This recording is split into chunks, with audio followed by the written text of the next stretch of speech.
Terlampir sepucuk surat dokter dari garda terdepan yang ditujukan kepada seluruh masyarakat.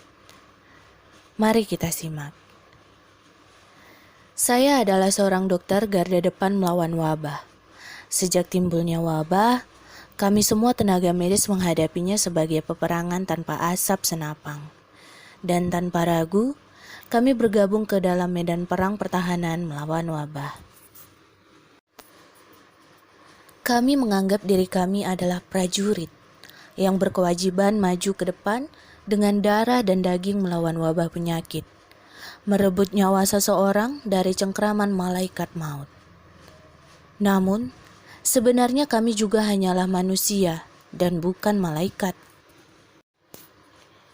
Di area isolasi penyakit yang paling berbahaya, pakaian pelindung yang kami pakai harus betul-betul sangat tebal dan ketat. Dengan demikian, baru bisa menjamin keselamatan hidup kami. Masker harus dipakai 2 lapis. Pembungkus sepatu pakai 2 lapis. Sarung tangan dipakai 5 lapis. Di bagian luar kacamata pelindung masih harus pasang masker pelindung. Setiap 5 jam atau 1 shift setelah memakai pakaian pelindung, kami tidak bisa makan, minum, ataupun ke toilet. Dengan mengenakan pakaian isolasi yang rapat, tidak tembus udara, dan kacamata pelindung, seluruh tim bekerja keras dalam perjuangan. Semua orang merasakan keterbatasan fisik. Ketika kami melepaskan pakaian pelindung, pakaian di dalam kami basah kuyup seluruhnya. Pada bagian wajah kami juga timbul garis-garis guratan bekas kacamata pelindung. Bahkan ada dokter yang sudah teramat capek, badannya sudah hampir ambruk setelah masuk daerah penyangga hanya minum seteguk air. Setelah itu kembali masuk ke area isolasi dan melanjutkan bekerjanya. Dan ada juga seorang dokter yang jari tangannya terluka setelah dibungkus sangat rapat dengan kantong plastik, kembali ke tempat berjuang di garda terdepan. Kami juga punya orang tua. Kami juga punya anak dan keluarga. Kami tidak memikirkan keselamatan diri kami, tidak memikirkan apakah diri sendiri hidup atau mati, demi merebut nyawa manusia dari malaikat maut. Semuanya adalah agar bisa menenangkan peperangan ini, supaya keluarga kita dan saudara semua bisa melepaskan masker dan menghirup udara segar kembali. Teman-teman semua, mohon kalian bekerja sama dengan negara, bekerja sama dengan kami, dengan kesadaran sendiri mengisolasi diri. Jangan keluar rumah dan melakukan pembatasan diri yang tentu tidak menyenangkan. Bolehkah? Sehingga kita layak terhadap pengorbanan para tenaga medis. Jangan sia-siakan air mata kami. Kamu pikir keluar rumah sebentar tidak masalah? Dia juga pikir keluar rumah juga tidak masalah.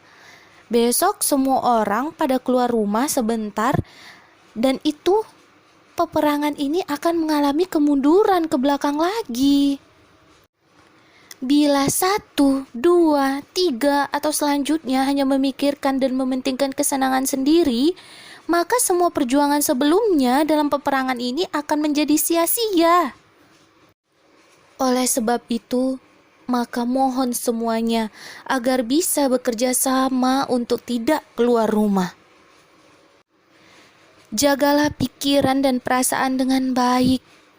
Rumah yang menurut kalian adalah tempat yang membosankan, bagi kami para tenaga medis dan petugas yang berjuang di garda terdepan melawan wabah adalah tempat yang kami ingin pulang pun tidak bisa pulang.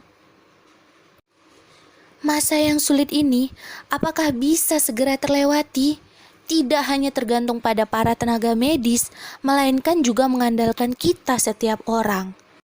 Asalkan kita semua tidak keluar rumah, maka kita bisa memusnahkan wabah ini. Mencegah dan mengendalikan wabah adalah tanggung jawab setiap orang. Saat ini, virus sedang mengamuk Semua petugas medis di garda terdepan berusaha mencegah dan mengendalikan wabah dengan mendahulukan keselamatan orang banyak di atas keselamatan mereka sendiri. Maju terus di tengah kesulitan dalam melawan virus. Kami ucapkan terima kasih mereka yang telah membangun pertahanan, pengamanan untuk semua orang. Semua makhluk memulihkan hidupnya, kita juga bisa mengangsur-angsur pulih. Pasti akan membaik kembali. Mari sama-sama kita berjuang untuk Indonesia sehat kembali.